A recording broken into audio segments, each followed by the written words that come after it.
जैसा कि कुर्बानी के अहकाम पार्ट नंबर 1 में हमने ये कहा कि जिस पर फ़ितरा वाजिब हो जाता है, जितने निसाब फ़ितरा वाजिब होने के लिए ज़रूरी है, अगर उतने ही निसाब है इंसान के पास और बकरीद का मौका है तो उस पर कुर्बानी वाजिब है। तो एक यहाँ पर जहन में सवाल उठता है कि अगर ईद के दिन बच्चा पैदा हो जाए तो उसका भी फ़ितरा अदा करना वाजिब होता है।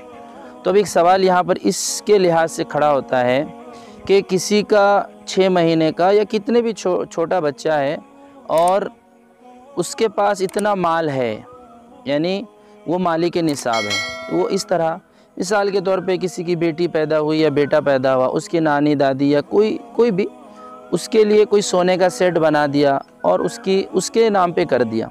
तो अब चूँकि माल के हिसाब से तो बच्चा मालिक निसाब हो गया। मालिक निसाब के लिए जितना माल है उतना माल तो उसके पास माना गया, उतने माल का मालिक माना गया। तो क्या अब कुर्बानी इस बच्चे पर वाजिब होगी या इस बच्चे की तरफ से बाप पर वाजिब होगी, जिस तरह फ़ितरा वाजिब हो जाता है बाप पर? याद रखिए कि कुर्बानी वाजिब होने के लिए एक शर्त बालिग होना भी है।